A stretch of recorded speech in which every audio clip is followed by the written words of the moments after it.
So let me get this straight.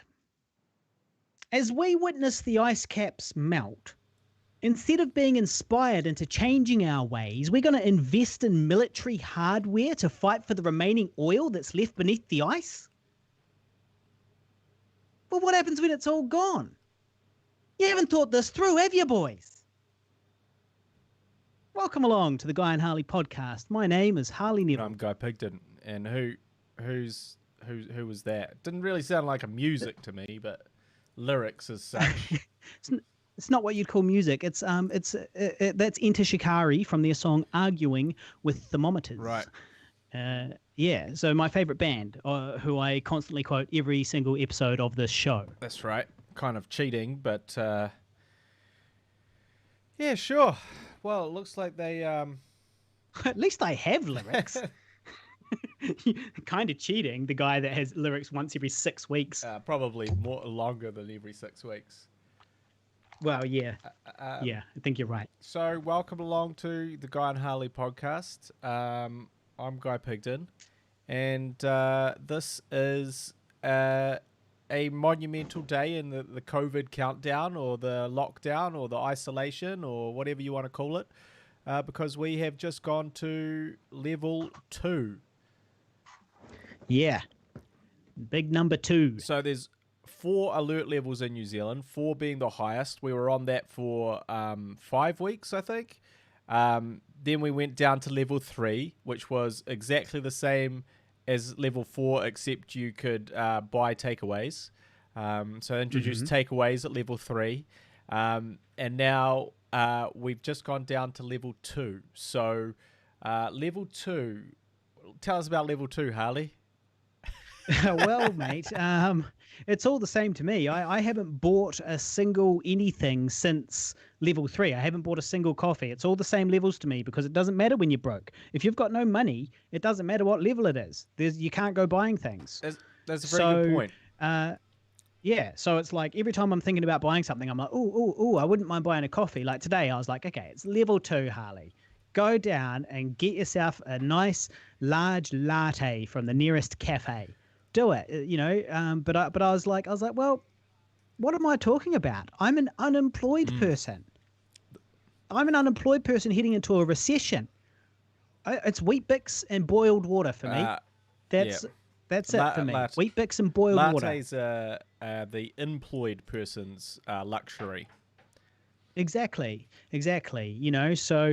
So yeah, I've been recession proofing myself this whole time. Like as soon as I heard about all of this and started thinking about the recession, you might recall that in this whole tempest in a teapot, I've been more concerned for in terms of my personal well-being. I've been more concerned about the economy than the virus because I feel like the chances of me catching it are statistically insignificant, given given the fact that there's 7 billion people in the world and I'm only one of them, and also that there's I've got such a small bubble type thing, so I'm reasonably unlikely to encounter it. However, the economy can fuck me right up the ass, right directly up and there. has done.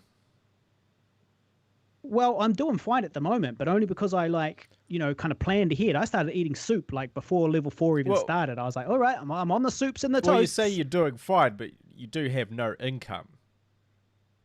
Well, that's not true because I got the wage subsidy. So I'm not feeling it yet. I'm not feeling the pinch yet. At the moment, I'm my rent is covered. I'm not going down. I'm not losing money type thing. I'm covered. But yeah, who knows how long that'll last. Although I did hear today, they released the budget in New Zealand today, and they're saying that they're going to extend the wage subsidy for people who apply for another 8. Well, I've heard 2 different reports. Some people said 8 weeks, some people said 12 weeks. So I'm going to get myself some of that, hopefully. Good on the government. That's what we need right now, some relief. I did see something interesting. Someone posted, in fact, it was my aunt posted something, and it was like, we're not all in the same boat. We're all weathering the same storm. Some of us are in a luxury yacht, and some of us don't have a fucking oar. And I was like, yeah.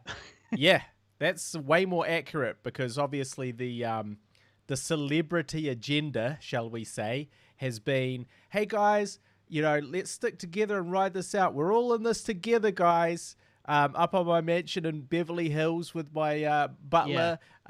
You know, and it's so true because banging my and butler. it's so true that, you know, it's a tale of two. I'm gonna bang my It's butler. a tale of two COVIDs. You know, depending on where you sit on the spectrum, like it's like, and even the disparity between you and I, like for me, life has continued as normal, because my job didn't stop. And in fact, if anything, it got busier. And so if anything, I've been more busy with my work. The way that I teach has become different, and I'm not immune in the sense that all my freelance work in an entirety has completely died, but I still, you know, have that income from, you know, from teaching.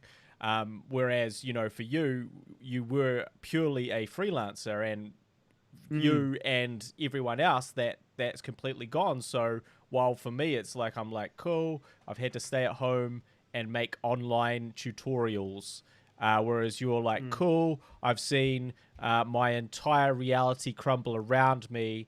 Operation Go Pro is now Operation Go Bankrupt. I mean, my entire reality has crumbled around me. This tempest in a teapot has caused me now, and are we going to talk about this? So talk about this on the show. Has caused me now to move cities, and buy a house potentially.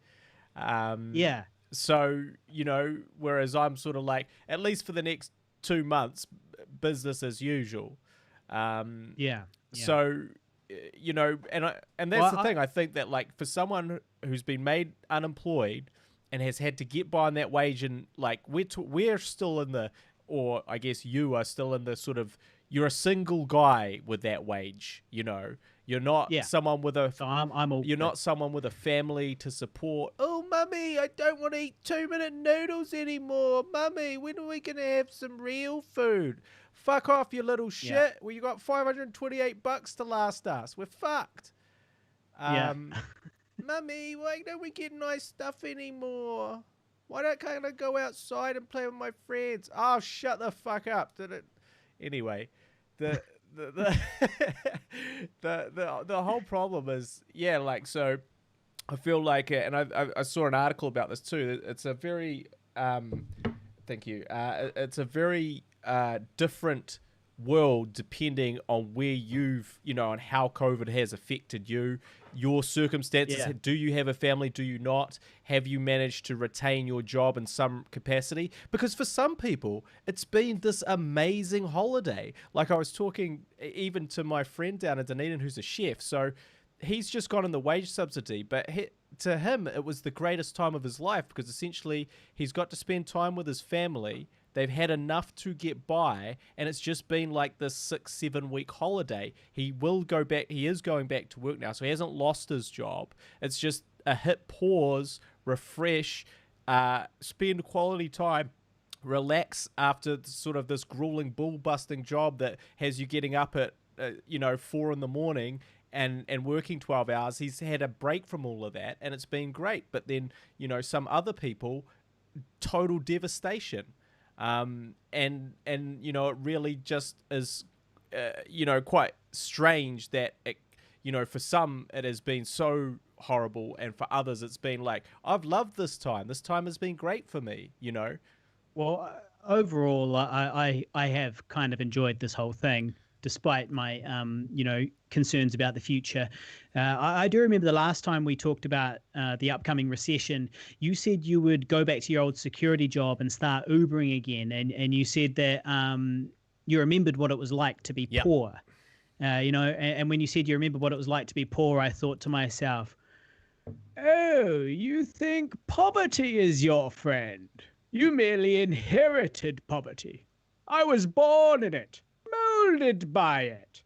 I didn't have $1 until I was already a man, and by then it was nothing to me but blinding. I remember thinking that. Yeah, well, I mean, you're referring to your upbringing being poor, whereas my upbringing being middle class. Yeah. So, for example, it teaches me tricks. Like, for example, I don't pay for toothpaste, right? Like, I haven't paid for toothpaste in years because what I do is I just make sure I go to the dentist once a year, and then while I'm there, I fill up my pockets with those little sample toothpastes that they have on display. Like I don't even hide it. I just tell them I'm going to fill up my pockets with these samples, and they sort of think I'm joking. As you But do it. then, as I literally start filling up my pockets. Yeah. Yeah. But they don't care. It's Colgate's toothpaste. Colgate just brings it in once a month and says, "Here, gives this shit away." They don't give a fuck. So, yeah, I've got a big pile of those, and just once a year I go top up. Well, that's a great tip. Got any other ones? I mean, there's probably a lot of poor people listening to this podcast right now. I'll have to write some up. I have to have a think about it. Yeah, I mean, Wheat Bix and boiled water instead of milk. That'll get your day started. Oh my! On a cold on a cold Dunedin morning. Hideous. It actually has a reasonably nice smell to it. The wheat, but smell. Not the taste. Well, it's okay for the first few mouthfuls, but then the water's so hot that it makes the Wheat Bix just super soggy real quickly, so there's no crunch left to it, so the texture's a bit shitty. You're just eating like a pile of watery slop. Well, yeah. Yeah, well, I've never been I've always been a toast man. Toast forever. Toast and 2-minute noodles forever. Yeah, well, bread's just a bit spency. Wow. In the recession. I guess so. Yeah. So, yeah, it's been interesting for people. Some people did go back to work in level 3. We should mention that. And we should actually mention what level 2 is, which is essentially like almost everywhere opening back up. So almost everything is open to a degree. But gatherings are limited to 100 people where they must practice social distancing. If you can work from home, it is still suggested that you work from home. Bars are currently not open until May 21st because they believe they're particularly at-risk places. Well, it makes sense. You go there literally to swap bodily fluids as a general rule. That's what they're for. 100%. So, but basically now you can go to a cafe, but you can only sit with a small group of people. You can go to a restaurant, same type of deal. You can go to a retail store, but the other thing is that this contact tracing is becoming this huge thing. So, for everyone, it means that essentially you should be, or trying to be, or the places that you're going to are trying to keep track of you, the person, entering and exiting their place, so that if it's discovered later on that you have COVID, they can be like, yeah, he visited here. We got to disinfect everything. We've got to, shut everything down, sort of thing. And that has even been a thing at my work. Again, it's still recommended that people teach from home, but if not, basically people have to enter in a contact tracing form every day that they go into the school to say, this is me and I've been these places before I came here and I'm feeling good and healthy, and let me learn something or let me teach something. And when I went to we went to a cafe this morning, and we had to scan in with a code. So we had a little QR code to scan in, and it said it made it. Yeah, one of my works is doing the same and it thing. Made it says making it easier for businesses to contact trace. So essentially, you're helping them out. And in fact, I had to refill my printer ink, and I had to they had to take down the details of me making that purchase of this new toner cartridge, so they knew that I'd come in. And they had up, PPE protection walls and stuff like that. So it's a very different world right now. There's definitely, but the mouth breathers are out in full force. Lots of people sort of not really adhering to the guidelines laid out by the government and businesses, and kind of also a lot of people not knowing exactly what to do. How close can I stand to this person? I need to get through the doorway, and they need to get through. Who's going? Like, where are we going? I'm standing at the counter. How far should I stand away from the counter? Listen, New Zealand, it's not that hard. If you're walking on the fucking footpath, it's just like the road. Keep left and less passing. Well, Fucking morons. so it's interesting to see where we're at with level 2. Again, it's sort of, I guess it's as close to normal as it may be for quite some time. I mean, we're looking at 0 cases of COVID today.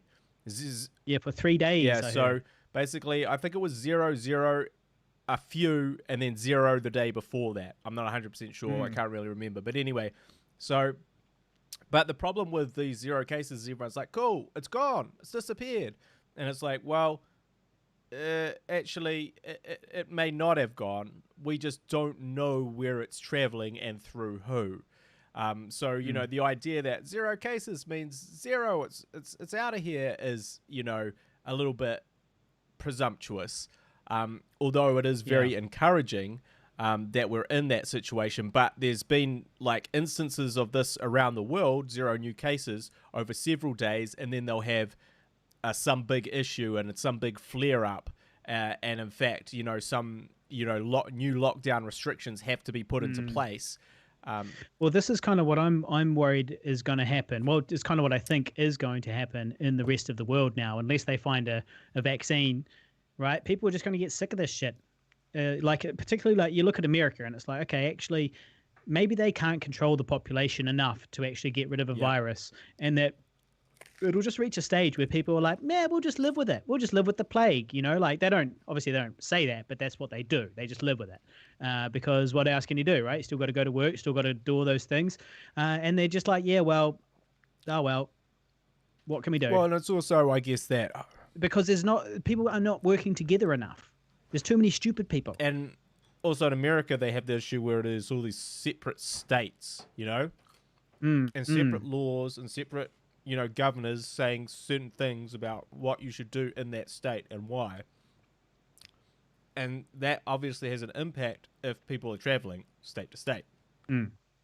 So it'll be interesting because the problem with the American issue, I mean, we have a problem too in the sense that, okay, maybe we've stamped it out. Maybe it's gone for the most part. However, if it is gone, how do we stop it from coming back in? Remain an island unto ourselves, which you know comes with, you know, certain benefits and certain very heavy restrictions, and economic repercussions.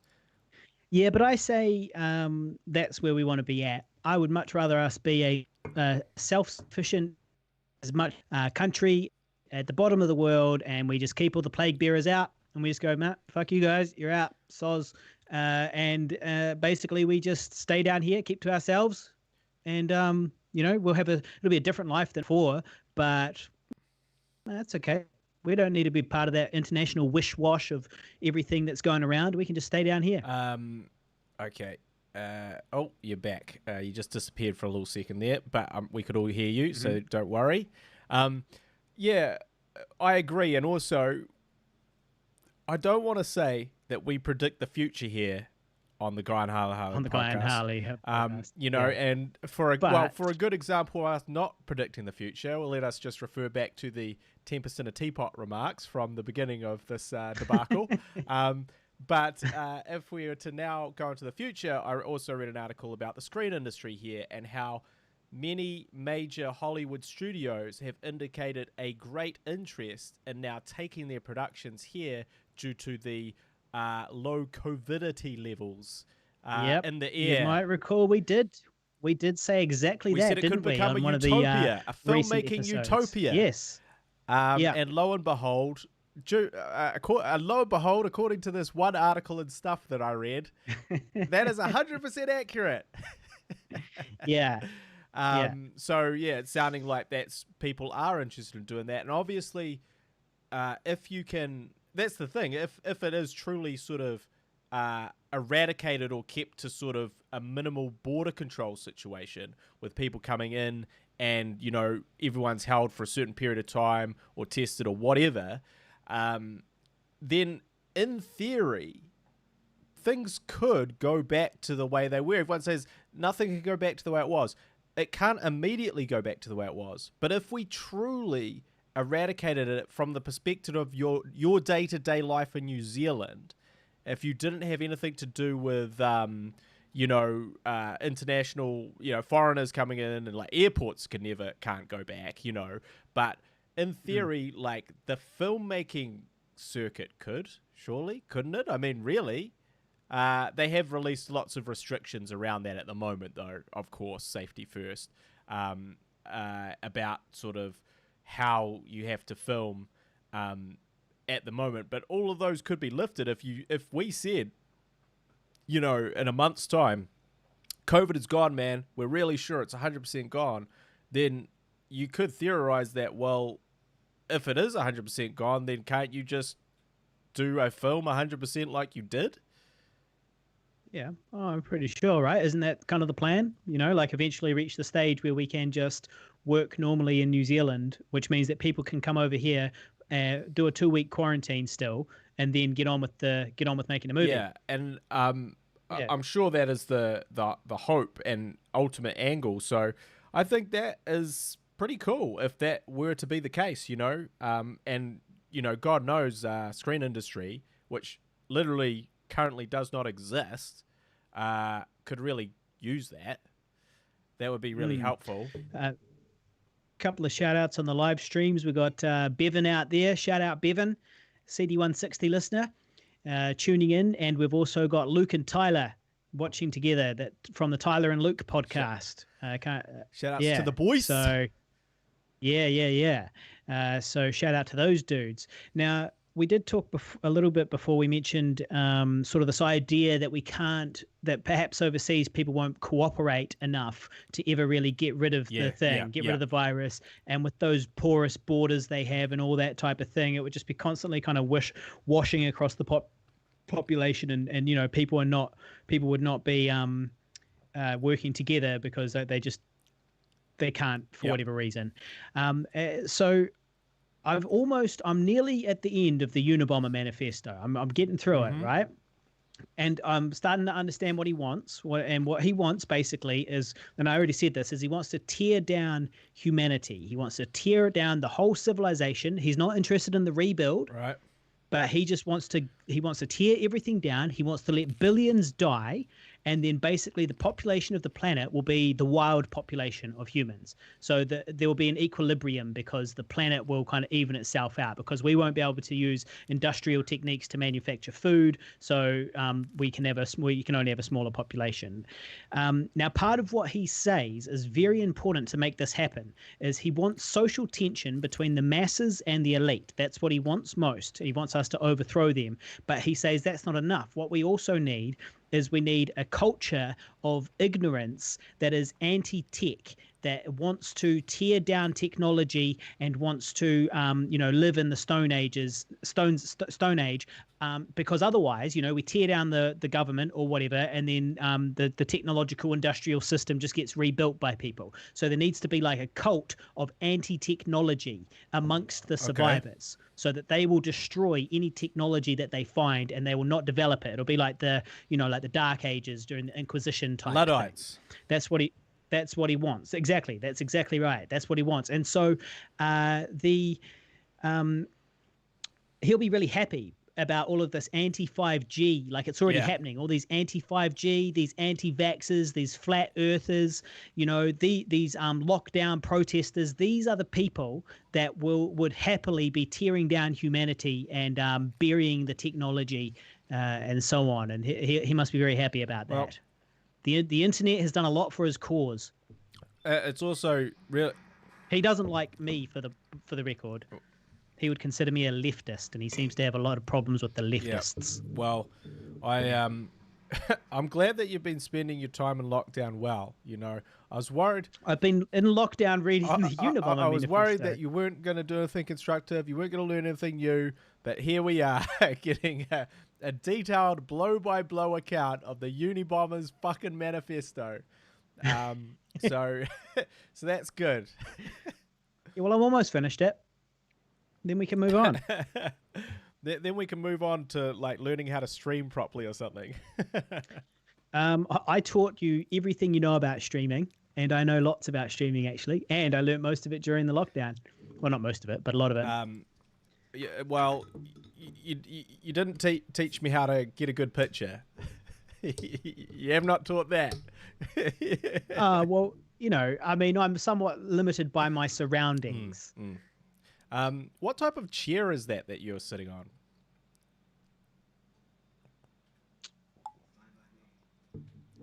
I think it says on the back.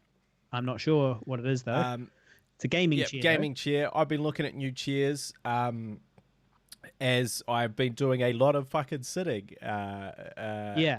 Well, my logic in getting a gaming chair was I was like, well, who does more fucking sitting than gamers? It's true. You know, so I was like, they're obviously going to have the most comfortable chair. And to be honest, I'm pretty happy with it. I mean, it's not the cushion part on the bottom is not super soft. Well, that'd be a big or anything problem like that. For me, right? Because I weigh. Yeah. Well, it's no thinner than a normal one, I don't think, but it's not particularly cushiony. Well, I got a second-hand one off Trade Me, you know, super cheap, but one of those that was once upon a time very expensive. And I was like, this is going to be brilliant. It's going to be brilliant for my back. I sat on it for like half an hour, and I was like, this ain't going to work out for me because the padding on the butt is not satisfactory. I need some serious butt padding. Because of my big butt and my gammy hip, which we'll get to in a second. But I also noticed that I weigh a lot. Sometimes I weigh more than the chair's recommended weights in these chairs that I was going through. I was like, they had a weight limit of 100 kg. Now I tend to weigh less than 100 kg, but I'm sort of in the 95, 96 range. So anytime that a chair, my girlfriend just coughed as if I was in the 100 range just then. Thank you. So anyway, like I didn't realize that I'm too fucking fat for all these chairs. Yeah, well, I thought, is it? I thought it was just your bulky mass from all your working out. That's what I have to attribute it to. But either way, need some serious butt padding there. And also, so we went to the store and I was sort of like, what's the protocol here? Can I just sit on these chairs and spread my potential COVID around? You know what I mean? Like, is this kosher? Well, when was this? Was this today? Well, look, I mean, they're out. The chairs are there. Well, I guess, yeah, but they don't want to encourage a whole bunch of people to be touching the same thing. So you're probably not supposed to. Well, I sat on all of them. Yeah. So if you had COVID, you spread it on all of them, and then I left. And then everyone who comes in and sits on any one of those seats potentially gets it, because it can be COVID can actually be administered rectally as well. So by sitting on it, you might anally transmit it to them. For the quest of butt comfort. So yes, I did do that, but I was a little, I didn't want to ask, because then they might tell me not to sit on them. Because I'd say and no. I'd be like, well, why would I drive down here then if I can't sit on the chairs? But it does pose what about people trying on clothes? Can you try on a shirt? Presumably you can't, right? Do you just have to presumably you're not look supposed at to these clothes and go, I like the look of that? Presumably that's how it works, right? Because you can't have all these people. If we were trying to, it's the equivalent of like walking into a bar and everybody, well, I guess you don't put on the same t-shirt, but it's close. You can't, it's close. Yeah. Yeah. So that's a very interesting, I didn't go to any other retail stores that would, and I don't plan on buying any clothes anytime soon. But I do think there is buying clothes at the beginning of the recession, I wouldn't. But I do feel that there is something to be said with furnishing your computer surroundings nicely. Well, I think you're right there. I think you're right about that one. If you got to spend a lot of time there, you got to be productive. You got to be comfortable. I can't remember if it was you, but I feel like it was you that sort of eventually sold me on the idea of getting a bed that didn't cost you $20 from the op shop. Because you're like, well, think about how long that you sleep on if you think you spend your 30 of your life in bed and Well, that was me because we both bought the same bed from the same place on my farmer's you're card. making yourself uncomfortable.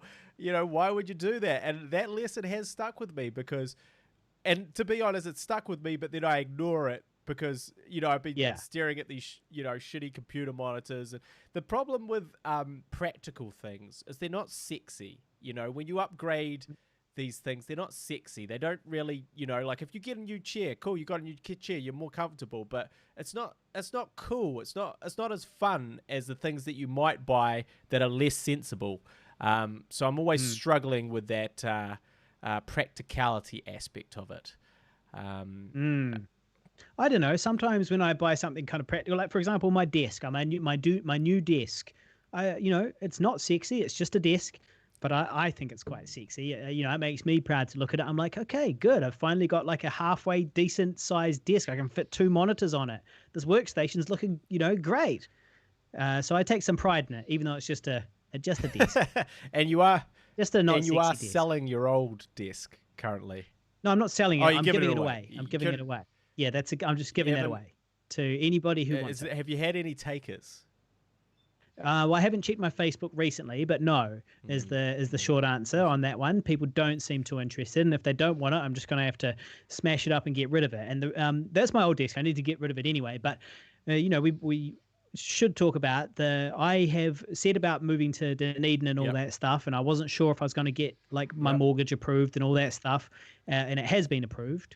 And so what that means is I have to get the hell out of Auckland. And so I gave my notice to my flatmate. I told him I've got 4 weeks, and then the studio that you're viewing on the live stream right now will be no more, and I'll be somewhere else. And so I'm going to go down to Dunedin and try and get a house in the next few months or the next little while.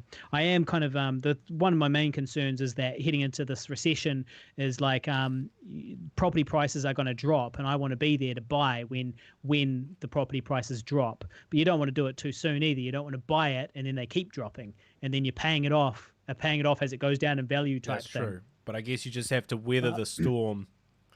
Exactly. And if I'm living in it, it's not a big deal. And also the money is it's not really that much. Like if you're doing a $450,000 mortgage, and if you have a $450,000 house, and you've got a $90,000 deposit or so, it works out to like about $350 a week for that house. And it's like, well, if there's 4 rooms and everyone's paying $100 each, you've got your you've got your mortgage covered at least.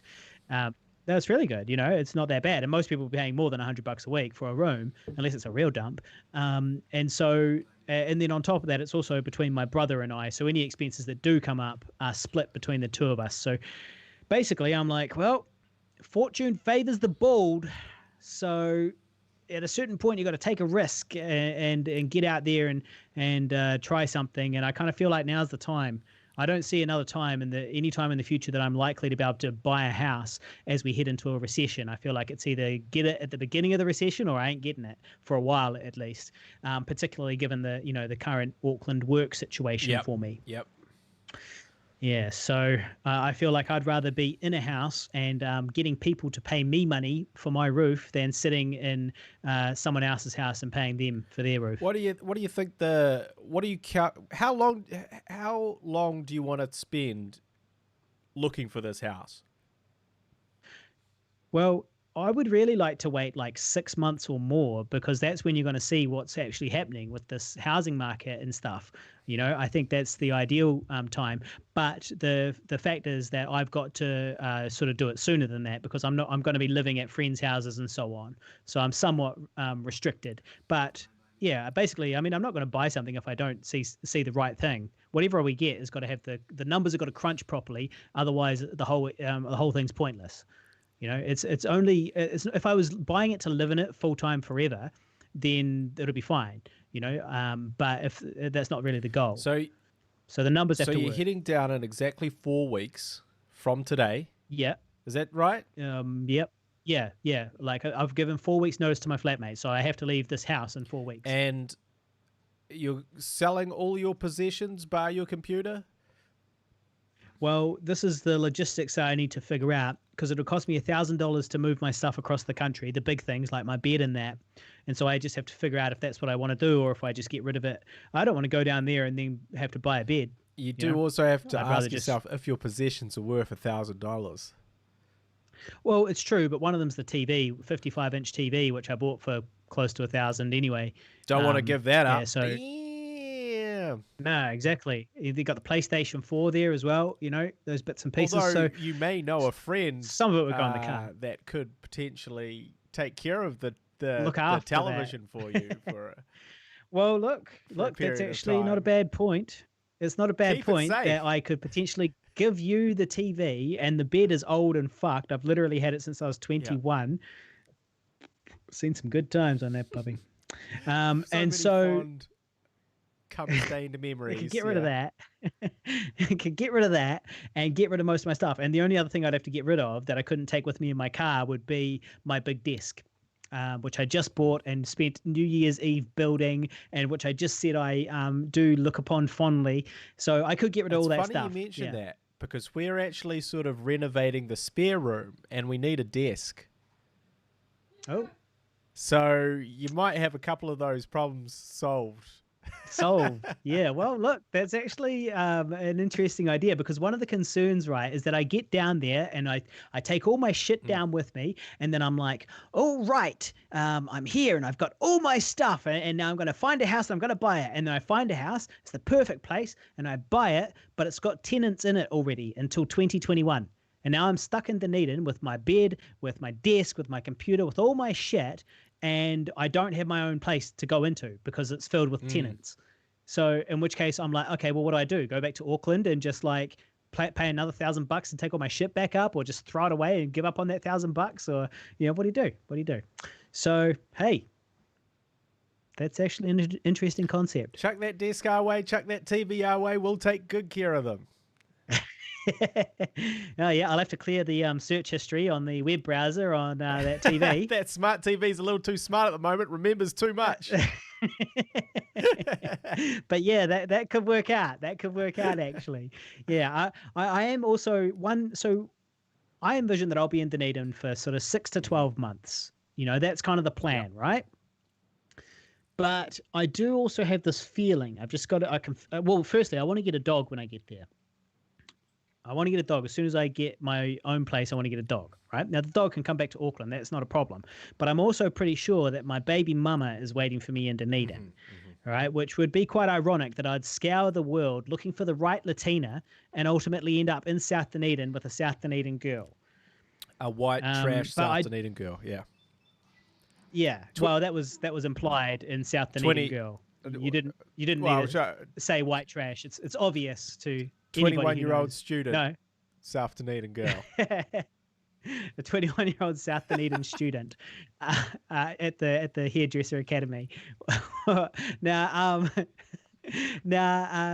so anyway, I do kind of think that, speaking of like South Dunedin women and stuff, that I would actually be one of the more eligible bachelors in Dunedin. I think up here I'm nothing. I'm nobody. But in Dunedin, I'm trash. I'm less than nothing up here. But in Dunedin, it'll be, the return of the prodigal son, the big famous movie star from Auckland. Fucking Wesley Pennington from I Survived a Zombie Holocaust. I Survived a Zombie Holocaust. Exactly. Yes. So, as I drive into Dunedin, past the Dunedin sign, there'll be a resounding wet splat, which will reverberate around those beautiful Dunedin hills as the collective panties of the city drop to the floor at my long prophesied and oft longed for return. Beautiful. Yeah, I'll be a bachelor with no kids, who owns a house. I don't think a South Dunedin girl can ask for much more than that. And the star of a major motion picture filmed in Dunedin. The only film filmed in Dunedin. No, that's not really true, but we'll say it's true. That's not true at all. The only New Zealand-funded film filmed in Dunedin since Scarface. No. Well, what about Out of the Blue?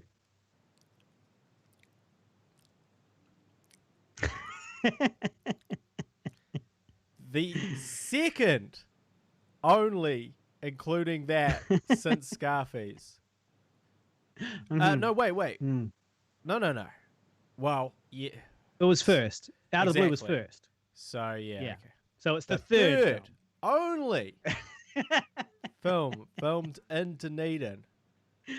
There's a third Scarface. New Zealand funded film to be shot in Dunedin. And that, of course, is obviously ignoring all of the other things like Ghost TV, and other like low budget, no budget feature films. But, because this one had government funding, I guess. Excuse me. Oh, COVID. COVID alert. The first and only zombie film funded by the New Zealand Film Commission in Dunedin. That's true. It's very specific, but yes, it's all true. And you're the star of it's that, so. And I'm the star of it, so yeah. So people have to. Let the panties hit the floor. Let the panties hit the floor. Pretty sure that's what that song says. I tell you what, you are going to be for a rude awakening. Our friend Shane Simpson will be your sort of your local bar. He owns a bar there. So that'll be your local haunt. Yeah. Well, except for is only if I've got money. Only if I've got any money to spend in, you're in a a bar. housemate. You'll be rich. I'll be rich. But the problem will be every other bar that you frequent is populated by people exactly half your age. Yeah. Well, that's the problem at the best of times, though. That's here in Auckland, I guess up here it's not too bad. Sort of an older drinking culture, and so you sort of migrate away from the young person bars into these old people bars. And you can still feel young because you're kind of with all these people of the same age. You're like, yeah, we're still young guys. We're still doing the thing, right? Yeah, we're still cool dudes. But there's nowhere really like that in Dunedin because Dunedin is a student town which embraces youth. And absolutely they will not be embracing you at those bars. In fact, I wouldn't be surprised if you get kicked out of those bars for being too old. I won't get let into the bars. Yeah. I remember when we were like 18 and sometimes you would see like old guys getting bounced, as they tried to get in. Old. And you could tell like the bounce would make up some bullshit about it, but say it was something else, they were too pissed or whatever. But like it was just that they were too old. And I remember there was actually a news story about it. I remember there was some sort of news story about ageism discrimination in the bars in Dunedin where you can't get in when you're above a certain age. I vaguely remember that. Let me tell you, you remember that, yeah. So and let me tell you something too, that those old people that we were talking about when we were 18 were almost certainly younger than we 100%. Are now. So we would be like, they would be like, are you here to like, what's up, Dad? Are you here to like pick up your son or something? What are you doing at this bar? Yeah. And hey, what do you think about going back to salutatory hugs between acquaintances? Like when you first see somebody, do you think those are going to come back post-COVID? I think it all depends on this whole, like, what is New Zealand's status? Is it 100% COVID free? If it is, I feel like everything's like, we just do everything now. But if it's not, if it's lurking in the periphery, then no hugs. No hugs. No hugs from friends. No hugs from females. No hugs. I'm actually really looking forward to giving you a big one. Big old hug ski. Yeah, I feel so safe in your arms, your big strong arms, with my head resting against your big barreled chest. Yeah. Well, we can probably do that safely. Yeah. But yeah, it is interesting. I haven't even shaken anyone's hand. Like, haven't even considered it. Oh, that's it. That's an old world thing now. I'm happy to let that go. I'm happy to let it go. I don't mind the whole losing the handshake, because for me, I'm always so bad at it, with this, like, if it's like a manly man, and he wants to do like a manly handshake, and I'm like, oh no, he's gonna crush my little stubby hand, my little weak stubby hand. He's gonna crush it, and then they do, and then if it's like somebody who's kind of like hip and cool, and they're like, yo, dude, and they try and do like, they're like they try to give me, they assume I'm hip and cool as well, and that I know what to do, and they try to give me like the cool like, kind of like bro handshake clap thing Yep. and all that. And I'm like, well, I don't know how to do it. If you're not going to tell me what we're doing, how am I supposed to know what we're going to do?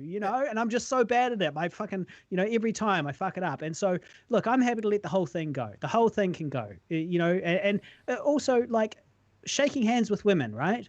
I do it. But I sometimes feel like, are we meant to do that? Is that a thing? Are we, sometimes it's like you meet somebody and you shake his hand and he goes, this is my wife or whatever. And you shake their hand as well. And that's what I normally do. That's what I normally do. I'm like, hey, this is an egalitarian world. We should do that. But sometimes it feels like they think it's weird. Or like I shouldn't shake their hand. A hug or a kiss on the cheek. But you didn't give it to them. You just extended the hand, or just no touching at all. Well, that could be the case as well. Yeah. Well, look, I say we get rid of it, right? But we'll just start saluting or doing like the Spock thing or any type of thing like that. We'll like fucking tap our heart. That means my heart sees your heart. And you just tap your heart, and that means like hello. Now, Bread2607 on the live stream has just shared a house for you to have a look at on Baldwin Street. Oh yeah, the world's steepest street, which is a bit of Dunedin news that people, our American listeners, will be like, "What are you fucking on about?" But we have the world's steepest street in Dunedin, and it was recently temporarily stolen away from us for a year or so by a little Welsh town that had a steeper street supposedly, and they took the title for a bit, but then people complained and questioned the method with which it had been measured, and so they went back and they remeasured it, and they decided that it was actually a false measurement. In the first time it wasn't measured fairly compared to Baldwin Street, and that Baldwin had a steeper gradient. It sounds like politics though. And they took it back. They took it back. We took it back. It kind of sounds like politics on our behalf. Now, look, we've got the steepest street. Now, we don't want you coming in here talking about steep streets, fucking right? So here's a little bit of money to fuck off, and we'll change the measurement rulings. No way. They would want that. You'd have to give them a lot of money. Well, the Welsh, at least, because the Welsh would want... All of it seems a little dicey to me, but it looks like a great spot on Baldwin Street. Well, depending on where it is, depending on... Yeah, no, I have looked. I've seen a few different ones on Baldwin Street. Look, it's an iconic place. Four bedrooms. I feel like it could be kind of good for the production values, for the prices. The price. I feel like Baldwin Street. Well, if it's the world's steepest street, surely that will keep the prices from going below a certain level. Just it's a tourist attraction. Just message Karen Tang. She's the sales agent for that. Is that what they're called? Realtor? What are they called? Sales agent. That's real estate agent. Sorry, I'm living in the film world too long, man. So have a look at that one on Baldwin Street. Doesn't look too bad from the outside. In fact, looks. I was about to say doesn't look too bad on the inside. I'm quickly changing my opinion of that, but looks like it could have a good view. Now Where would you be looking? Nah, that's too specific a question. No one gives a fuck about. Well, Dunedin. I'd be looking. No, they don't. They don't. But I will tell you, this is my strategy is the same regardless of what city it is. I'm looking for the inner city hill suburbs, the inner city hill suburbs surrounding the central city, because they're already built up. You can't build more of them, right? It's already built up there. So you can't just keep spreading out, and you're on the other side of the hill now. Yep. So So I'm on the inside of the hill. So the pricing stock. The housing stock is not going to go up too much more because it can't be made any more dense, too much more dense. So you're buying a piece of land that people are going to want because it's close to the city and they can't build any more stuff there anyway. Yep. So central hill suburbs that get like sun.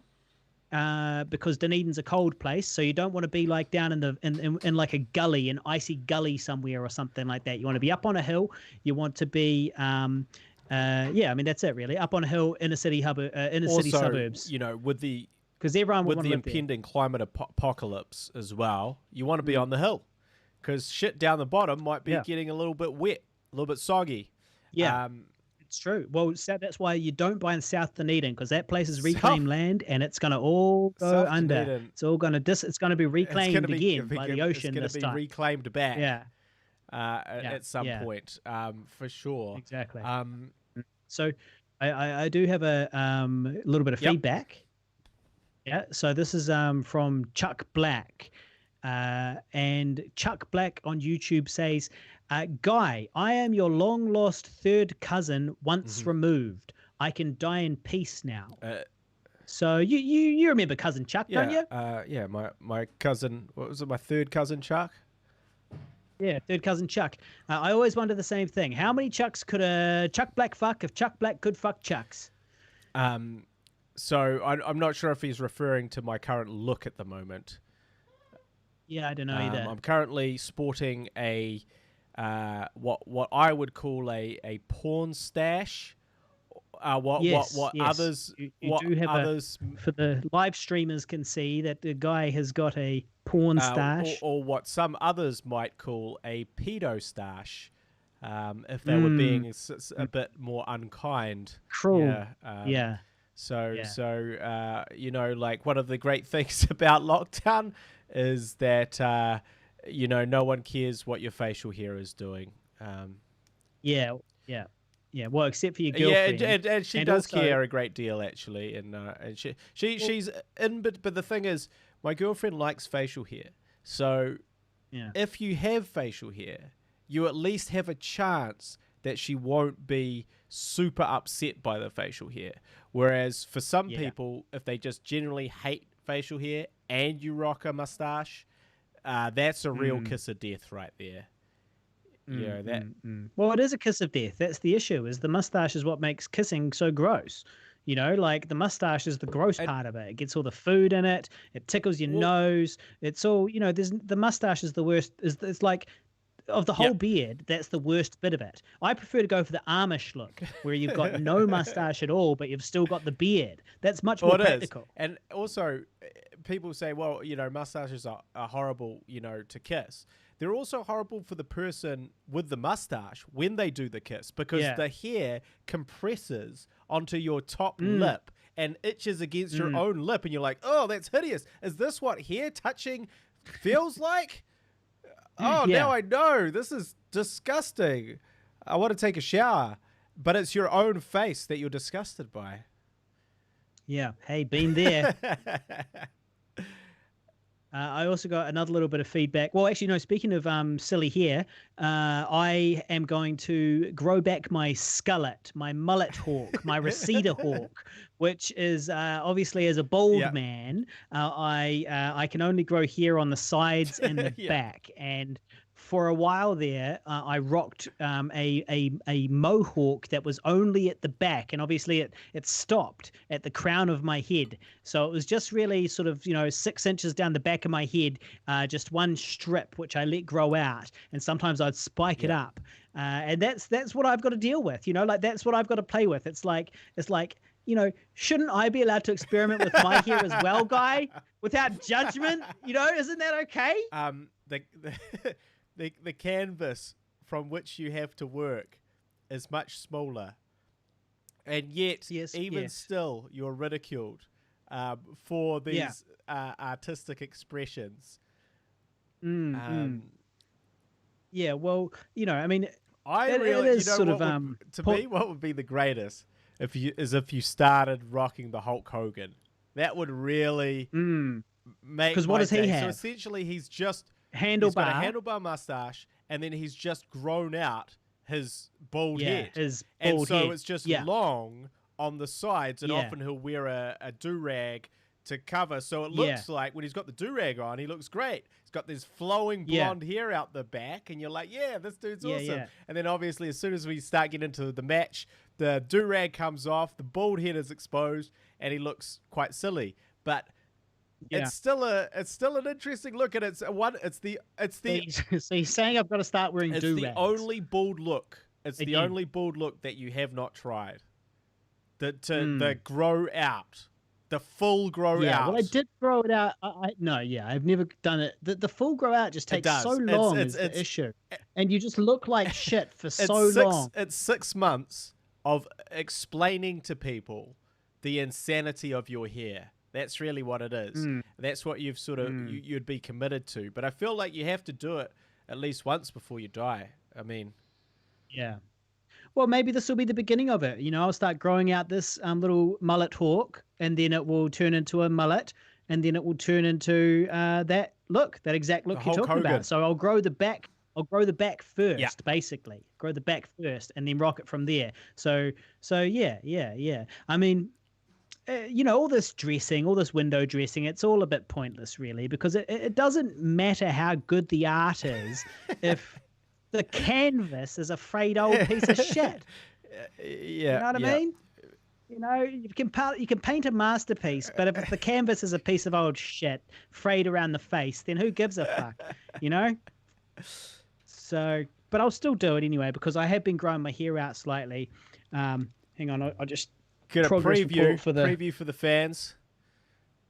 For the people on watching on the live stream. You can, it's starting to come out a little. So I'll rock my mullet hawk.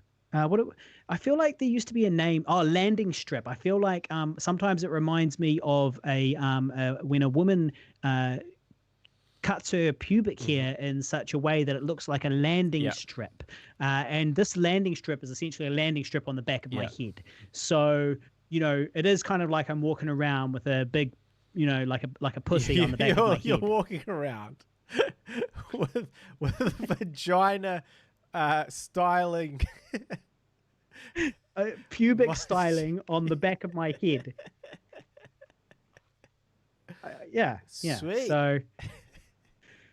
So that's the look I'm rocking. I'm going to rock soon. That's cool. Well, we'll be kept updated on that, no doubt. I feel like there's some funny Facebook posts about that upcoming. Now, speaking, a treasure trail to my spine. Most Facinora says on the show. And Lexi Graves is watching too, and Lexi says she or he is crying, presumably with joy at these jokes. Yeah. So speaking of looks, I mean, as some of you might know, my close personal friend Alex Savage has a very specific look that he's committed to, and because I'm such a big fan of Alex Savage, I committed to the same look, which was essentially these. Can you explain who Alex Savage is for you listeners? Is a brawler, ass kicker, professional wrestler. Headlocks and mutton chops is what it says. And where does he? Where does he wrestle?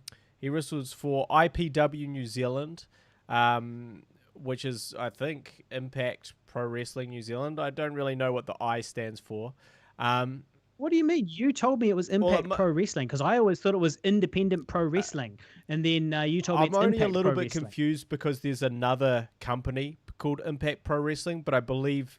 Turns out you've been wrestling for the wrong company the whole time. I believe they started the name after our Impact Pro Wrestling, but because they're an American company, they're much more well-known. I wrestle for them primarily, and sometimes the Hughes Academy of my close personal friend. And he had these big mutton chops, but because wrestling has been shut down over this period of time, he's changed his facial hair, and so have I, to accommodate him. But sort of the big news coming out of the podcast is that I've just had an update on my surgery. Now, for people that don't remember, I had a surgery on my hip. They shaved some cartilage away and repaired my torn labrum. Your ruptured labia, I believe, is actually the medical term. As you humorously like to call it. As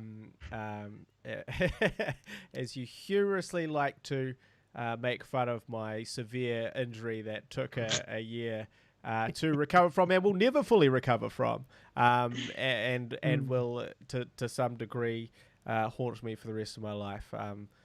Yeah, I get the feeling you don't find that joke as funny as I do. Certainly not the. I wouldn't really say it's my favorite joke that we have here on the show. But you know, I think that's the difference. Is, you know, you're not the one sitting on the big boy potty for 3 months, crimping one out because he can't bend down. So basically what happened is I had this surgery. I had this extended recovery time. It took a long time. It was very frustrating. And, you know, essentially means that you can't really walk for, walk properly for like a month. Then there's like another month or two of recovery. And then you don't feel 100% for about a year. I think about a year was the first time that I felt that I had the full range of motion in my hip again, and that it felt sort of as strong as it did. So it's a torturous journey, and one that they sort of said to me, oh, hey, guess what? Your other hip's doing the same thing. So we've got to do that same surgery on your other hip now. And I was sort of like, well, fuck. You know, it's better than hip replacement. I'd rather have a minor hip surgery that takes a year to recover from than a hip replacement, which is, you know, you don't really, when they give you a new hip, your new hip isn't just better, you know, like the new hip isn't better than the old hip, and that new hip wears out. Well, you can't improve on God's work. Well, except if you have shitty genes, apparently. But anyway, so I had been booked in for this surgery. I was scheduled to have it at the start of the year. They were like, congratulations, your surgery is February, whatever. And I was like, I'm sorry, I'm teaching a new class of students then. I can't take any time off. And they were like, oh, well, I guess we'll have to reschedule it. But just remember, you only get one reschedule. Otherwise, we never do it. And I was like, well, fuck. Yeah. Okay. Sure. All right. Whatever. So anyway, I just got a call from them. Now, COVID, we're down to level 2. And what's happened is all the elective surgeries, such as this one, were postponed or pushed back. And now the government has, in fact, just invested a huge amount of money being like, hey, you've really got to catch up on all these surgeries that you're not doing or that you've put off. And so lo and behold, no sooner was that announcement made that I got a call saying, hey, you know that surgery? Well, we've got you penciled in for June the 2nd. That surgery... That's a reasonable amount of warning, which is good. It's two weeks. June 2nd is 2 weeks from now? Ah, fuck. I thought it was like 3 months. Your perception of time in lockdown has really changed. Well, there is no today, and there is no tomorrow, and there is no yesterday. All there is awake and asleep. In those 4 corners, in that space that you are in. Yeah, in these walls. Between those walls, there is only awake and asleep. Everything else is the same. There's night, and there's day, and there's awake, and there's asleep. Oh, mate, I can't even jerk off anymore. Jerking off is for people who still have an imagination. You know, like I'm just, you know, you can't, it's an abstract thing now. It's all abstract now. The idea of other people and, you know, sexual contact, it's all abstract now. Well, it doesn't, porn, you know, porn, you can't make it up. Porn is not abstract, Harley. It's on your computer and it's... Right, yeah. But I mean, you know, there's only so many times you can clock Pornhub before, you know, you're like, I've beat this game. I've beat it. I'm never going to do this any better than I just did it. I just completed all of Pornhub for the 3rd time in a row. You know, like I speed did it. You know, like, you know how sometimes when you get really good at a game, you just play it from start to finish and as fast as you can? That's what I do with Pornhub now. I always imagined there's a hilarious scene where, you know, a guy is playing video games and his girlfriend comes in and she's like, what are you doing? Why aren't you giving me any attention or spending any time with me? You know, aren't I more interested in that game? And he turns to her and he's like, look, I'm sorry, but I've clocked you. I've completed. My girlfriend. I've done everything there is to do. I've done all the things that I was going to do. I've pleasured you in every way I can. I've got to the highest level. I can't get any higher. All right? And I've clocked you. I'm sorry, but this game has yet to be completed, and that's why I must give it my entire attention as opposed to you. Right. Yeah. So that's just and so what you're saying is that you've essentially completed all the porn on the internet in your lockdown, and now you're bored. Well, several times. Several times over. Yeah. Well, on a related note, it probably is time that we opened up our favorite segment, Buzz on Bumble. Buzz. I will just quickly say, you're in for a rude awakening when it comes to online dating in Dunedin, and suddenly you're going to be down there and you're going to be like, okay, cool. What's going on here? What's going on here? 5 swipes later, you're back to the first person again. And well, 5 swipes later, it says nobody, because you reach the end. You can reach the end, and it says there's nobody in your area right now. You've swiped them all left or right, and I'm going to reach that stage in like 5 minutes. But particularly because like Dunedin is a city that's full of young students, right? But young students aren't setting their Bumble to 37-year-old men. No. Like they don't even see me. They don't even see my profile doesn't even show up. I'm like 10.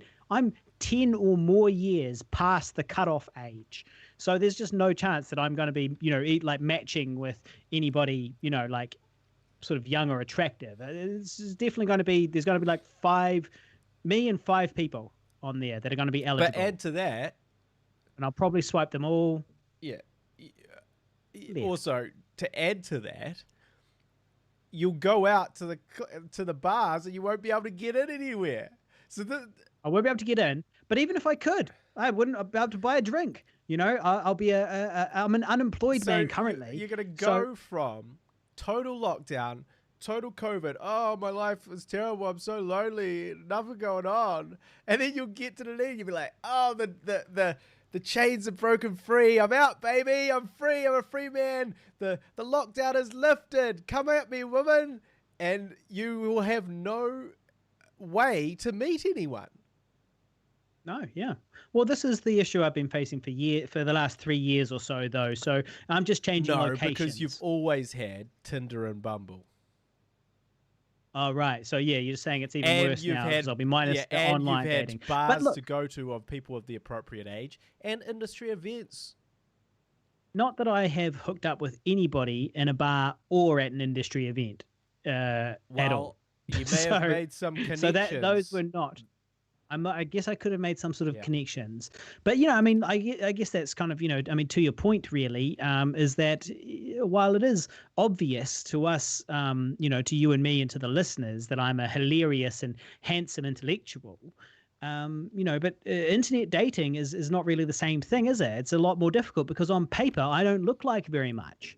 Like if you were pointing me out in a crowd, you look like, what is the first thing you'd say, 6'5" of 5'8" of fuck all. 5'8" of fuck all. If you were pointing me out in a crowd, right, you would say there's a big crowd of people and you've got to point me out, right? You'd go, oh, he's the short, bald one. That's the first thing you'd say, right? I mean, that's the easiest way to do it.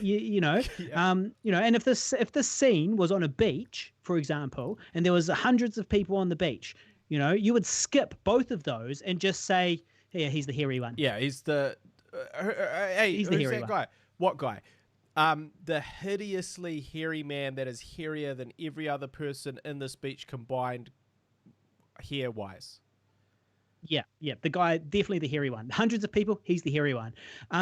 So yeah, I mean, on paper, I don't really look like very much, and that's kind of a problem because that's what the internet's all about, right? Is that paper there?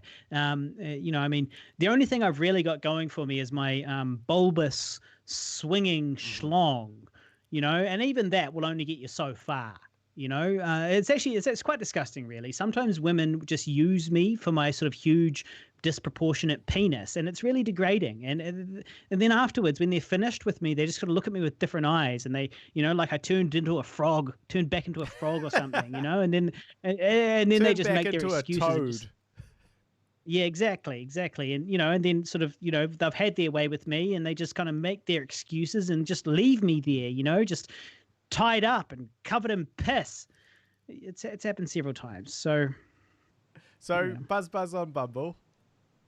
Yeah, well, the only update from Buzz on Bumble was that the English Rose, who we've spoken about a few times on this, has informed me. We went on 3 dates, before the lockdown, but then we kind of lost contact and didn't really keep in touch. But she has informed me that she has connected with another gentleman, Ooh. and that she wants to see where it's going to go with this guy, who is probably not short, bald, and hairy. So yeah, so that's the update on Buzz on Bumble. Lexi Graves on the on Twitch says, "Yeah, you were a Kiwi all the way in LA and you went home empty-handed."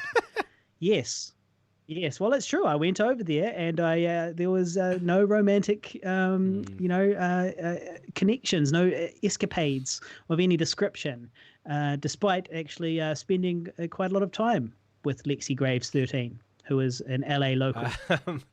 Yeah, it's a sad tale, but I'm really interested in this Dunedin dating scene for you, because I feel like you've gone from something that is lackluster to something that is impossible. Well, we'll say I've got a good feeling. A good feeling. I'm pretty sure that, like I say, I'm going to be going up a level. Here's what's going to be happening. I'm going from Auckland to Dunedin. I'm going up a level, guaranteed. But how are you going to... Big movie star. How are you going to meet that's my issue. Is I was like, yeah, you can wow them with your IMDb credentials and your home ownership, but yeah. Those are real panty droppers. How are you really going to connect? Like, how are you going to actually, like, because you can't just blurt that out. Oh, no. You can't walk around with a T-shirt that says, Well, I wouldn't put it past me. You need something there to sort of say. Well, I've got that something, my friend. Do you know what it is? It's the most powerful tool. It's the best calling card. Its name is Facebook, and hallowed be thy name. It is the most powerful tool where you shape yourself to appear however you want to. However you want to. That's what Facebook's all about. Give them the best angles. Give them the angles that you want them to see. And so, I'll have my Facebook, and I'll use that to my advantage, and I'll be posting about, these things that you talk about. And so we'll connect one way or another. I meet with them, and then they'll see my Facebook, and they'll go, "This guy's a big fucking movie star, and he's in Dunedin, and he's got a house. I better fuck this guy." I see. Well, this is my strategy. Can you do a search right now on how many Facebook friends you have in Dunedin? Can you do that?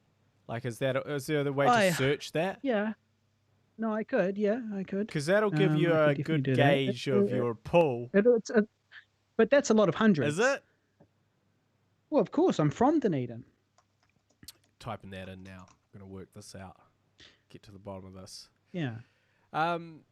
Yeah, well, so just a little update. So my surgery is scheduled for June 2nd, which means that I will be incapacitated. And again, in this weird twist of fate, it's like COVID has actually benefited me here. Okay, so I can't actually... It's not giving me a number. Okay. But it's giving me a list of them. You can search for it, and I can look through all of my Dunedin friends. What are we looking at here in terms of, potentials? Oh, well, I mean, obviously that would require some extensive research. Can't just do a quick scroll and go... No. But, let's cut the shit. Here's the fact, right? I'm 37 years old. So women my age have got kids and mortgages and husbands and jobs and all of that stuff that grown-ups are into. So... really, I feel like even my Facebook friends, there's probably, I'm reasonably confident that if they've ever hit the love emoji on any of my posts, that they do want to fuck me, because that's how I use it. If I've ever given you a love emoji, I'm definitely trying to fuck you. Damn. Right? But I feel like pretty much all of my Facebook friends are probably old and married, basically, because I'm old. Yeah. Yeah. Well, it's going to be cool. It's going to be cool to see about your adventures in Dunedin. I think you... We'll document it on the show, as we always do. The show about love, life, and loss, and the pursuit of filmmaking glory. So you're going to be in Dunedin, and I'm going to be sitting on a big boy potty. Yeah. Well, so your operation, are you available for that date? Well... No, I'm not. In theory, I'm So you're going I'm to do it or working, not? but I'm going to do it because at the end of You the got to. day, your health has to trump, your employment opportunities. But even more than that, to be honest, this is a good time in the sense that, as I was just saying, is that essentially COVID has hit, which has made all these courses become online courses, which they weren't planning to happen. But that has just happened. It's happened by virtue of this virus. And not only has it happened, is now they're like, so if you can keep it online, please do. If you can make it online, please do. Well, I have no trouble teaching my course. I mean, I say I have no trouble. Actually, I have to reinvent the whole course. But I have no trouble in the sense that it is totally possible for me to teach post-surgery from a laptop, from my house, in my old man recliner chair with my leg out. That's very possible. The problem would be me going to the campus and trying to teach in an extreme amount of pain and very Also, immobile. that's good, right? So it's COVID has benefited. Yeah. COVID has smiled on me in that respect. Well, I'm starting to actually think. I've been thinking about COVID for a little while, and when this started happening, I realized that perhaps we should worship COVID as a god I see that from now on, and that perhaps we will in the future on account of the fact that it came along and changed everything. And grew a better world afterwards. Once the craziness settled down. Once the tempest subsided. Depending on who you are, COVID giveth, and he taketh away. Yeah. He can strike you down. He is a fierce God. But fear, COVID kills, everybody, infects everybody. COVID infects everybody. A fear, but cruel, but fear, equally cruel. It's true. Regardless of who you are or where you are, which country you're from, COVID will kill you. So it's a fear. It's a fear god. No misogyny, no homophobia. You could argue that it's a lot more just than the Christian God or any of them, really. Any of the traditional ones. Yeah, he's equal opportunities. He's all for equality. Yeah. Oh, well, except for children. He seems to like children more, and he's more forgiving of children. Of children, yeah, that's which is fair because children are much more innocent, and they have less of a capacity for evil, generally speaking. Except the ones that torture animals and stuff. Except for those ones. So yeah, look, hey, that doesn't surprise me. I do think too, like that thing that you said, like America maybe just has to reopen. Essentially, who said that? You said that they would have to just let it pass through them. No, I said I was worried that the Americans would not be able to work together well enough, and that they would be forced to just live with it because they've got no choice, because basically they can't control these gun nuts and all those and the dumb people, and their all of their system, the education system and all that stuff is perhaps not withstanding the stress, and as a result they're going to just have basically just not be able to control the people, because they'd have to put troops on the street. And like they did in China, they made sure that people were not on the streets. In America, they'd have to do that, except because of their outrageous gun laws, these they wouldn't be using drones to scare little old ladies in China into their homes, like what we saw on the internet. We saw footage of that. They would instead be these drones would be getting shot out of the sky by these gun-toting American guys that have been longing for an opportunity to shoot their guns at shit.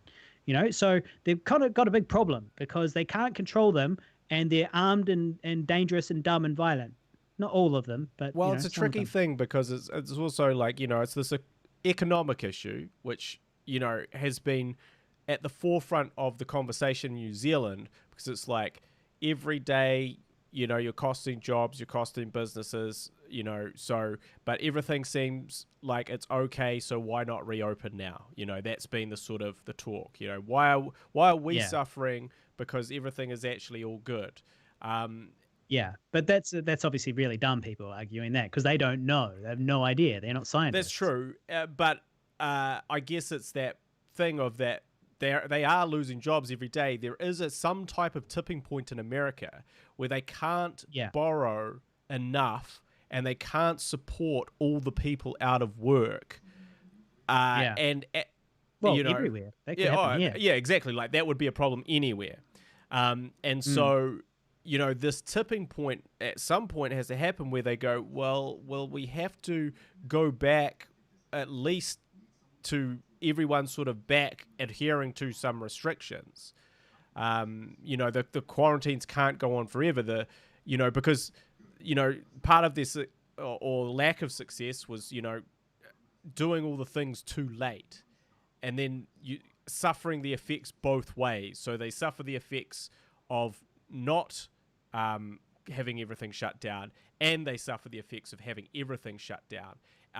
And they suffer the effects of having lots and lots of people get sick because all of the measures were not put in place at the right time. And so, these staggered effects, are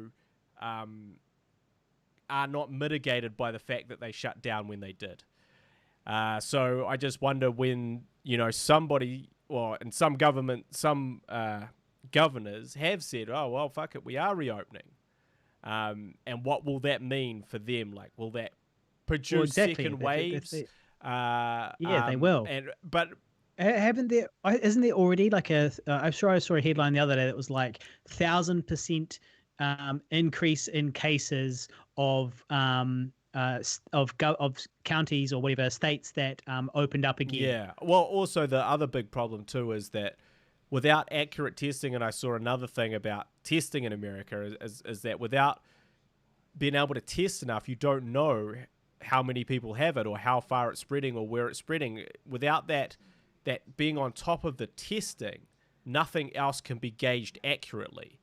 And allegedly they're very far behind on what they can test versus what they need to test to truly know, like, all the stuff we know now is inaccurate. Mike Pence, right, is a creationist. He's the VP and he's a creationist. He's a Bible-thumping creationist Christian. Now, to be a creationist Christian, I really feel like, you got to take the Bible quite seriously. And the Bible has that big part about the end times. So does Mike Pence believe in the end time? I think the answer is yes. Now, so you've got a person who believes this mumbo jumbo in this really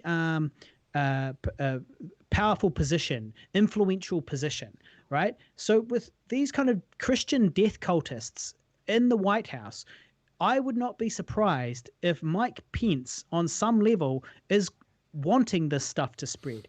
And, he's whispering in Trump's ear, and Trump's a moron, so he'll listen. And so he's making all this stuff happen. Like maybe not him specifically, but him and, people, of his ilk are wanting this death cult to be able to kind of take off because they're seeing it as the end of days coming, which is when Jesus comes back. So they're like, great. It's just like the Bible said with the plague and the war and all of that stuff. Let's get the plague. Let's get the war because we want Jesus to come back and then we can go to heaven. Which is crazy and scary. But, I mean, the guy literally thinks the world is, 7,000 years old. So, he's a fucking nut. So that stuff scares me because it's like if you were a Christian cultist in a position of power like that, wouldn't you, is that not a plausible storyline here? That they could be spreading it specifically. And so that's why they're saying, oh yeah, and like getting in the way of of like medical responses. They're getting in the way of medical responses. What could possibly be the motivation? Are they so dumb? Are they really that dumb that they don't comprehend what's going on? Or do they have an ulterior motive, and that ulterior motive involves killing lots of people in order to bring Jesus back? That's what I think.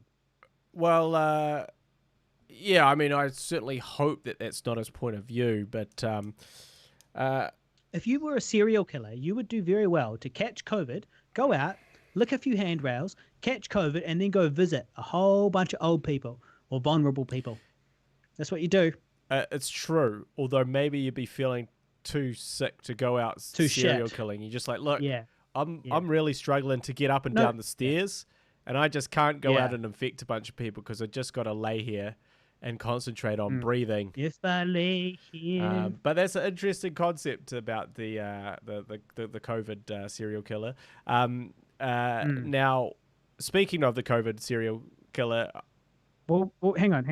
Talking about COVID serial killers, can you talk for 2 minutes? I'm busting for a piss. I'll give it a go. Or we wrapping it up? I'll give it a go. All right. Tune in. Gary's got some stuff to say. So, speaking of the COVID serial killer, as we've discussed on the show previously, I have been shooting a short film, which is called Stay at Home, but is often referred to by myself and my girlfriend as COVID Man. And it's basically a sort of a short horror film around the idea of COVID-19 and the paranoia and fear of being infected. And we shot that all entirely in level 4 lockdown. And what I've been doing is basically in my spare time, I've been going through all that footage and labeling it, because that's the first step you do before you start editing. You've got to label it so you know where every take is, what every shot is, and then you can start piecing it together. But I had this horrible realization one day where I started labeling a scene, and then I labeled the next scene, but the next scene didn't follow, and there seemed to be a huge chunk missing. And I had this horrible flashback, because I've had 2 instances in my life where I've lost footage on a shoot. The first instance was and we've talked a bit about this a little bit on the podcast before, but the first instance, we were shooting the zombie film. We were shooting the hardest day on the zombie film, where we had to trek through a swamp, or not we, but the characters had to trek through a swamp. Drain the swamp in the middle of nowhere. I'm just talking about the footage we lost from the zombie film. So that I hard thought you might be. day, we had all the characters freezing their literal nuts off in the swamp, eels swimming past them, pitch black, giant lights, and big spiders. Do you remember the big spider on your head? I remember there was a huge spider that crawled up Guy's head onto his beanie, and we were all like... Yeah, and I couldn't believe. They're like, there's a spider on you, mate. And I was like, cool, well, can you get it off? And you're like, cool. Because I didn't realize that it was the biggest spider you'd ever seen in your life. And then I lived in Australia for 2 years. I saw lots of spiders. I was an outdoorsy type when I was in Australia. I was in the bush. I didn't go near that fucking spider that was on your face, though. And my director of photography fearfully brushed that spider off, and that spider swam away. That's right. It didn't just drop into the water and flail around like a fucking normal spider would and go, ah! Yeah. It fucking dropped into the water and swam away doing the fucking breaststroke. And I'm not exaggerating. And the fingers. I'm not exaggerating. It swam away, and I was like, what? There's giant spiders that swim in this swamp. Cancel the shoot, burn everything.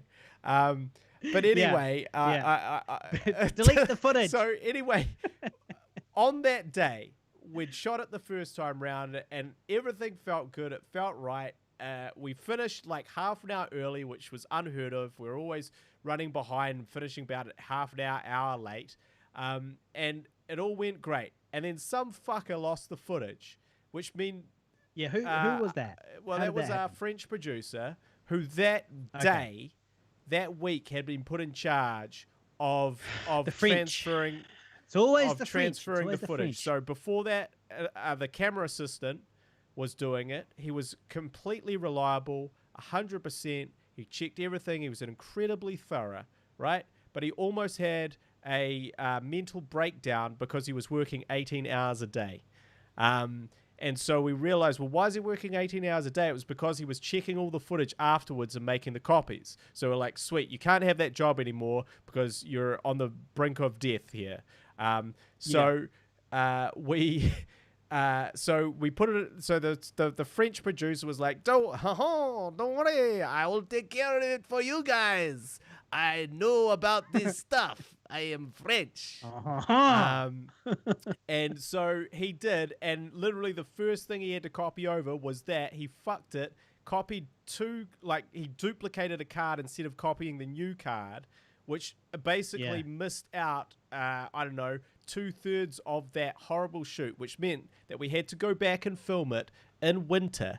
It was summer, and the water level had changed. So in summer it was brutally cold and horrible. In winter it was below fucking freezing, and in Dunedin, this is a Dunedin winter, people. Dunedin winter in waist high or higher water. There was a serious risk of people dying of hypothermia.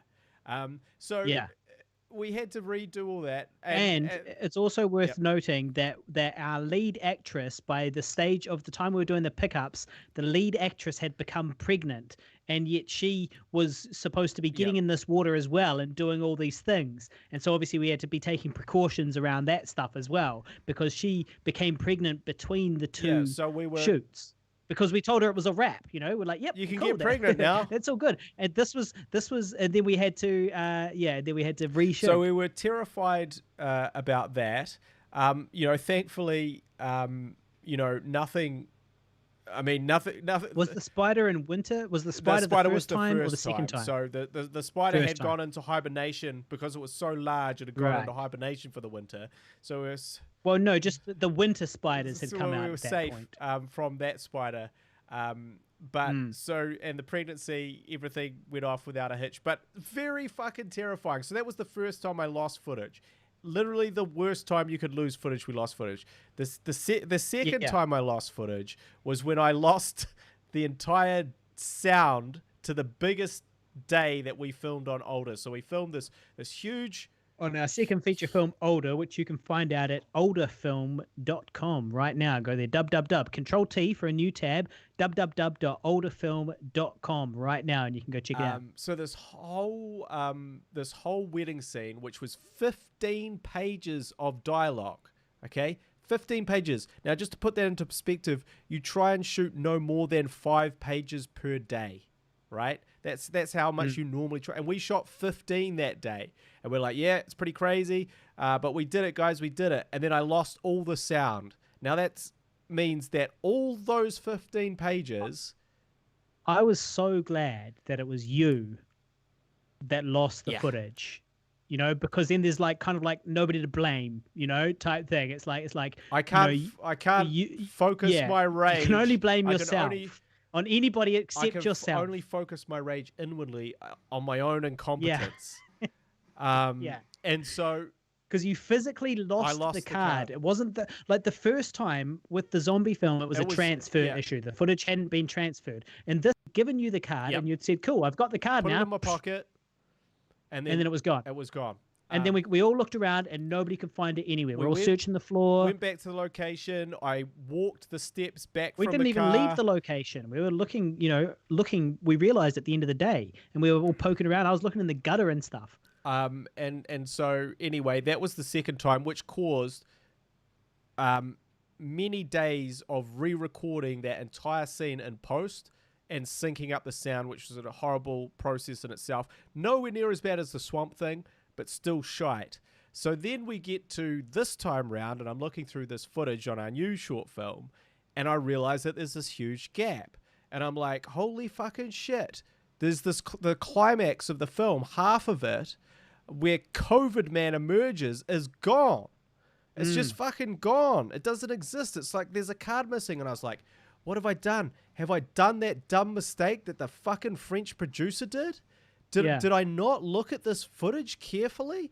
Because I'm the one doing the backups. And I was like, oh my fucking God. So I went in and I had a look at all the backups and it wasn't there. And I was like, oh no, we're going to have to shoot this whole sequence again. And not only that, we're going to have to do it in no longer level 4 lockdown, which kind of defeats the The Yeah. concept of doing something in lockdown. Well, nobody would know, No but one would you know, would know. but I would know. You would In know. my heart, I Yeah. would know.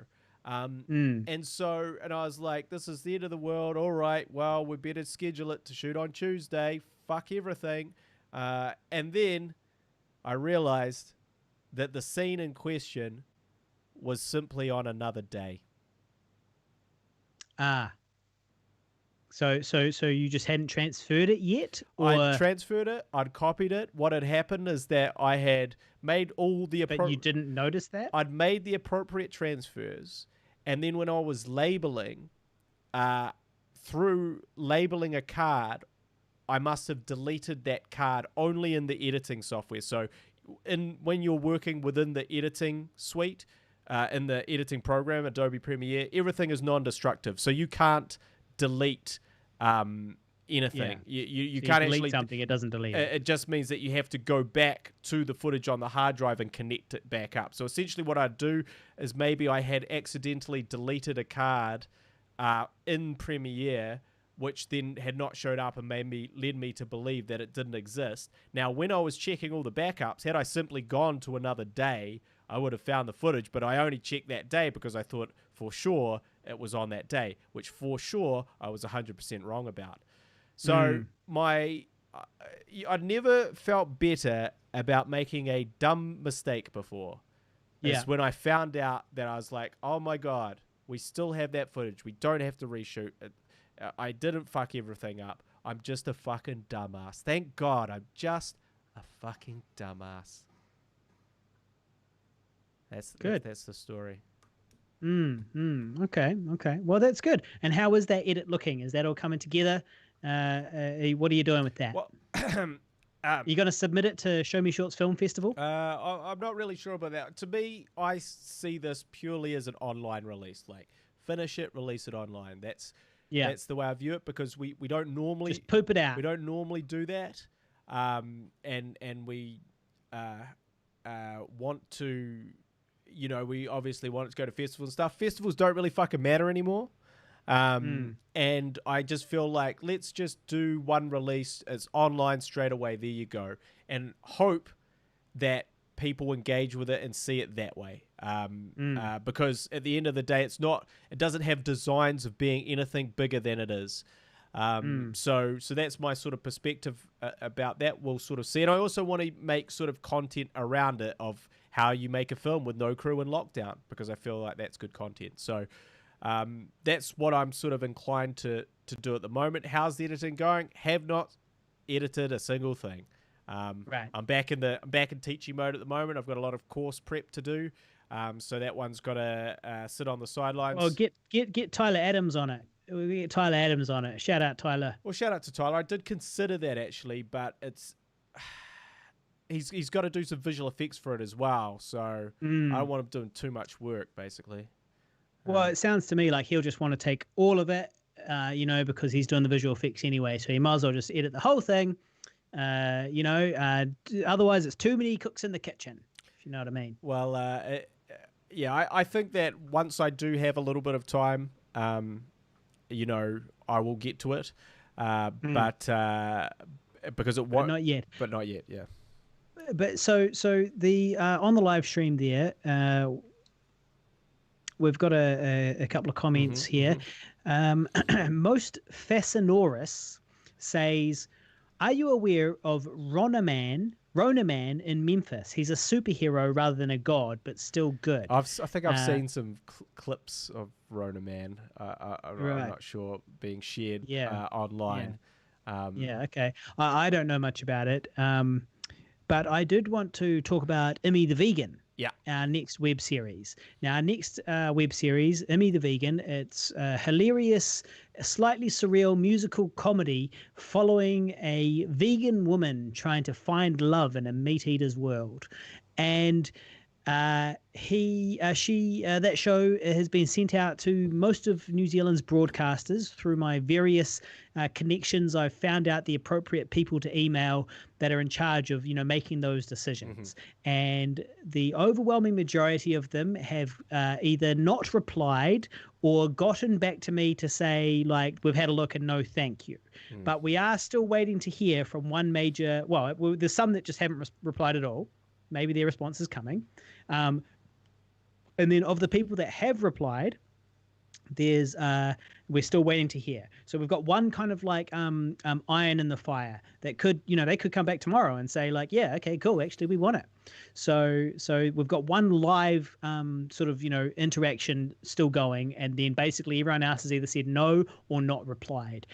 So what that means is if we don't get some sort of distribution from a local broadcaster, then we have to release it ourselves. And so we've been putting together a plan for that recently and starting to think about when we might release that. And we've sort of set some tentative penciled in release dates for when we might release our new web series, Emmy the Vegan.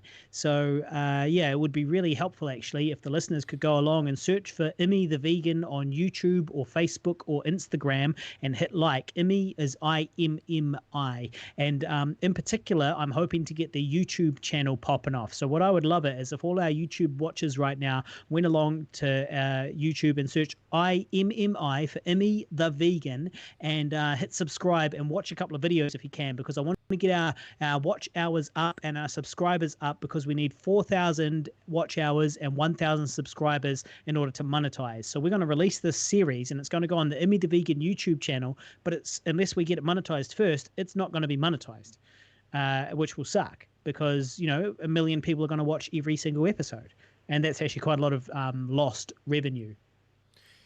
Yeah, well, everyone subscribe to that, and we'll have more updates in the upcoming weeks. We will. Okay, well, look, I mean, I'm pretty much out of notes, and I'm out of beer. I'm out of notes and out of beer.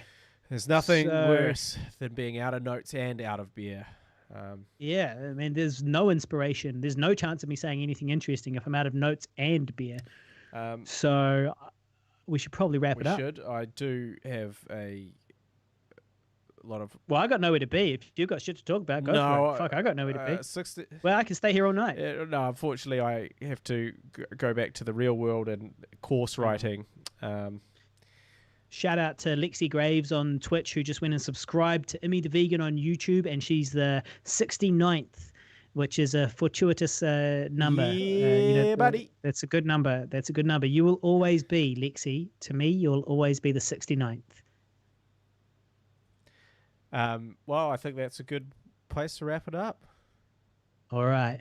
Okay, well, facebook.com/Guy and Harley. Go search Emmy the Vegan on YouTube. If you're interested in helping us monetize this podcast, you can also go to YouTube and search for the Guy and Harley podcast, because I'm trying to get the watch time and all that stuff up there as well. Patreon.com/Pigville. That is a great way to support us. If you give us $1 a month, it really does help. It all goes towards things like hosting fees and beer and prostitutes. I'm actually going to use all the money that we get from like Patreon, and I'm going to use it to start my own club with cocaine and hookers. And in fact, you know what? Forget the club. Just going to spend it on cocaine and hookers. But you can really support us there, patreon.com/Pigville. All right. Thank you very much, everyone, and we'll see you again next week.